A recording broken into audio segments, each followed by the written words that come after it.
வணக்கம் மக்களே, இன்றைக்கி வெள்ளிக்கிழமை நம்ம வீட்டில் என்ன லஞ்சுன்னு பார்க்கலாங்களா. 2 நாளைக்கு முன்னாடி கருவேப்பிலை சிக்கன் போட்டிருந்தோம் இல்லைங்களா, அதோட பொடி வந்து கொஞ்சம் மிச்சம் இருந்ததுங்க. சரி, அதை வச்சு உருளைக்கிழங்கு வறுத்துடலாம் அப்படின்னு இன்றைக்கி உருளைக்கிழங்கு வறுத்துட்டுருக்கேன். வாங்க பார்க்கலாம். கடாயில் எண்ணெய் காஞ்சிடுச்சிங்க. கொஞ்சம் தோலோட பூண்டு, அப்புறம் கொஞ்சம் கருவேப்பிலை போட்டுக்கலாம். உருளைக்கிழங்கு வேக வச்சு கட் பண்ணி வச்சுருக்கேன். நம்ம அரைச்ச கருவேப்பிலை பொடி கொஞ்சம் குறைன்னு இருந்ததுங்க. உருளைக்கிழங்குன்றதுனால இன்னொரு தட்டி ஓட்டிட்டேன். இதையே போட்டு ஃப்ரை பண்ணிடலாம் அப்படின்னு. இது எங்கன்னா டப்பாவில் போட்டு வச்சோன்னு வைங்க, எந்த டப்பாவில் போட்டோன்னே நம்ம ஞாபகம் இருக்காது. அதனால் இப்படி ஐடியா பண்ணிட்டேன் நான். கருவேப்பிலை உருளைக்கிழங்கு ஃப்ரை, முட்டை வறுவலுங்க. இதுக்கெல்லாம் மேட்சிங்காக மெயின் டிஷ் என்னென்னு பார்த்துடலாமா? இருங்க, முட்டையை திருப்பிட்டு வந்துடுறேன்.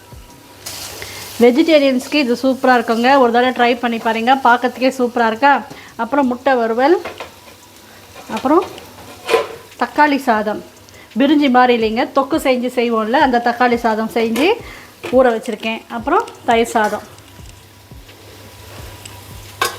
மாம்பழ சீசனுங்க, மாம்பழம் கொஞ்சம் தண்ணியில் ஊற வச்சுருக்கேன், சாப்பிடும்போது கட் பண்ணிக்கலாம். இதுதான் இன்றைக்கி நம்ம வீட்டில் லஞ்சுங்க. சிம்பிளாக செய்யணுன்னா உங்கள் வீட்டில் தான் என்ன லஞ்ச் பண்ணீங்கன்னு எனக்கு கமெண்ட்டில் சொல்லுங்கள், எனக்கும் கொஞ்சம் ஐடியா கிடைக்கும். தேங்க்ஸ் ஃபார் வாட்சிங். பாய்.